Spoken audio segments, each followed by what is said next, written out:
देख्न सक्नुहुन्छ साथीहरू, यो चाहिँ नि एकदम त्यहाँबाट चाहिँ तपाईँको ठोरी जाने बाटो रास्ता। त्यो डाँडामा चाहिँ पुरै जनावरहरूको चाहिँ नि बसोबास चाहिँ व्यापक रूपमा चाहिँ नि एकदम जराए मृगहरू चाहिँ नि पाइन्छ, बँदरहरू है। त्यो देख्नुहुन्छ नि त्यो साथीहरू, यहाँको चाहिँ बाटो जमिनहरू पनि यस्तो छ है। तपाईँहरूलाई यो ठाउँ घुम्नुको लागि एकदम आनन्द छ भन्ने चाहिँ मैले चाहिँ नि विश्वास लिएको छु। देख्नुहुन्छ साथीहरू,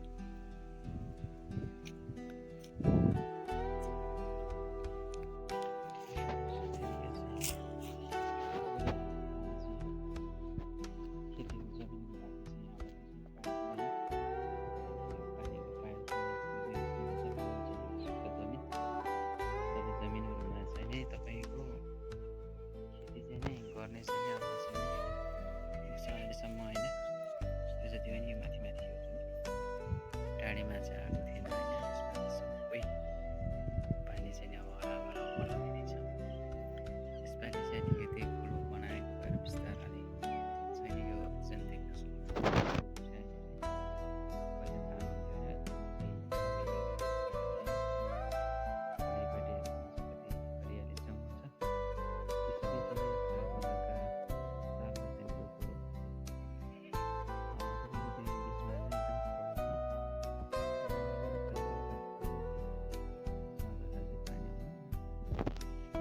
छिटो सहरमा चाहिँ एकदम पानी चाहिँ एकदम चाहिँ ठुलो हुन्छ यहाँतिर देख्न सक्नुहुन्छ।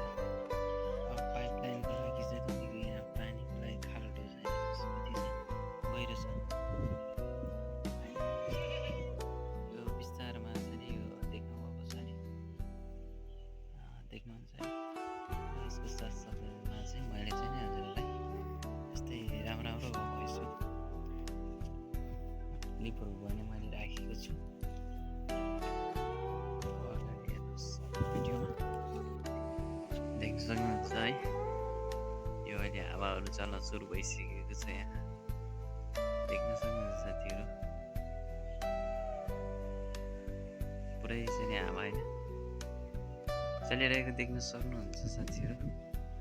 सायद पानी आउन मौसम चाहिँ लगभग सुरु हुँदैछ, देख्न सक्नुहुन्छ। कति वर्ष पुरानो घर होइन, यो चाहिँ नै छोडेर पनि थुप्रै भइसक्यो।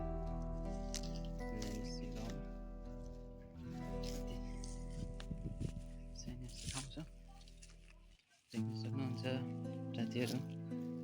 हेर्नुहोस् यता पनि छैन, हेर्नुहोस् यता पनि छैन। यो घर यत्तिकै थुप्रो भएर गइरहेको छ साथीहरू, देख्न सक्नुहुन्छ।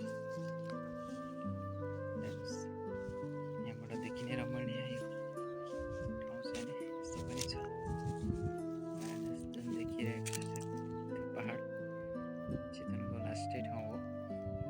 तपाईँको त्यो जङ्गल काटेर तपाईँको त्यहाँबाट चाहिँ सिधै त्यो माथि जुन टाकुरो छ त्यो गरिसकेपछि तपाईँको चाहिँ नि उता इन्डियाको बोर्डर चाहिँ नै आउँछ, देख्न सक्नुहुन्छ। र यतापट्टि गएपछि अलिकति यतापट्टि माथि चाहिँ डाँडो छ, त्यहाँबाट यता घुमेपछि होइन यता पनि माथि चाहिँ डाँडै हो, देख्न सक्नुहुन्छ। यो पुरै यता झाडी छ र साथीहरू देख्न सक्नुहुन्छ। त्यहाँ माथि त्यति डाँडो छ भने त्यसको त्यो माथि डाँडामा चाहिँ नि तपाईँको चाहिँ मन्दिर छ, त्यसको यो फेदीमा यो फाकट छ भनेदेखि चाहिँ तपाईँहरूले देख्न सक्नुहुन्छ। यहाँ तल बाटो छ, दुई चारवटा घर पनि छ।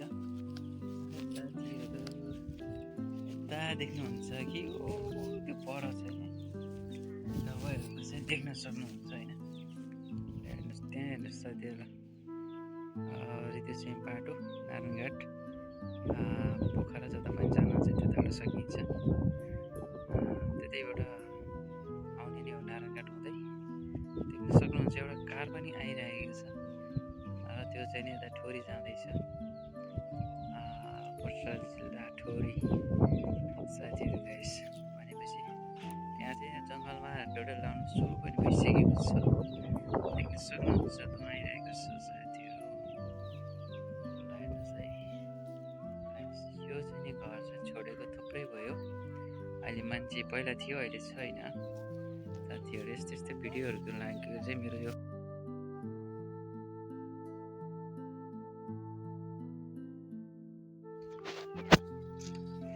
हेर्नुहोस् साथीहरू, कोही ठाउँमा चाहिँ अलिअलि हरियो पनि छ है, देख्न सक्नुहुन्छ।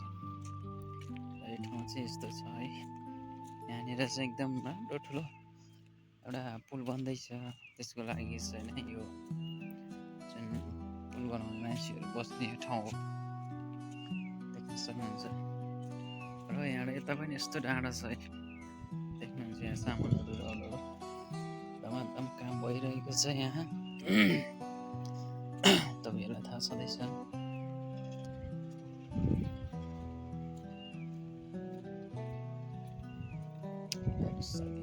एकदम चाहिँ काम हुँदैछ यहाँ।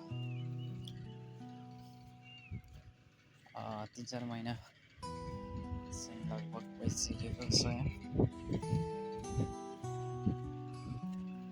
देख्न सक्नुहुन्छ।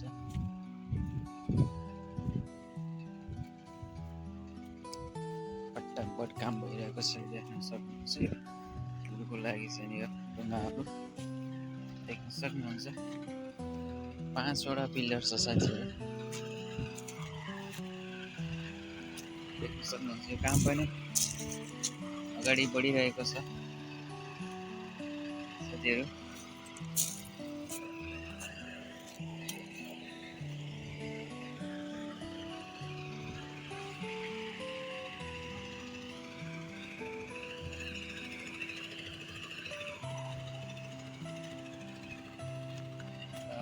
बाटो चाहिँ अहिले यताबाट छ, अवश्य नै लगभग पुल बनेपछि त्यही मान्छेबाट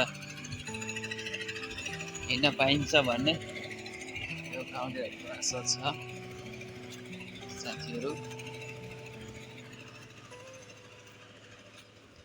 अब अहिले चाहिँ नि देख्नुहुन्छ पुरै यस्तो चाहिँ भइरहेको छ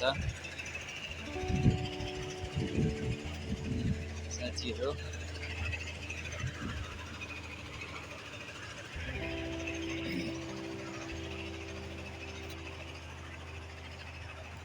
र हामी यो पुल कटेर यता आइसकेपछि चाहिँ नि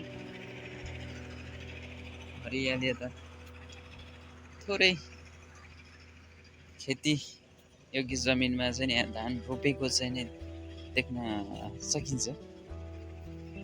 हेर्नु साथीहरू, हरियाली त भइसकेको छ यहाँतिर चाहिँ त्यो कुनातिर नि गाउँहरू पनि देख्न सक्नुहुन्छ होइन, एकदमै रमाइलो छ साथीहरू। अब यहाँबाट चाहिँ नि पछाडि फर्केर हेर्दा यस्तो छ, र यता चाहिँ आएपछि यस्तो देख्न सक्नुहुन्छ साथीहरू होइन। साथीहरू आजको लागि यो भिडियो चाहिँ मैले यति नै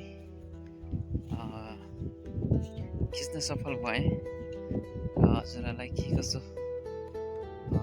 लाग्छ होइन, कमेन्ट बक्समा चाहिँ नि लेखिदिनु होला भन्ने सल्लाह दिएको छु। Thank you.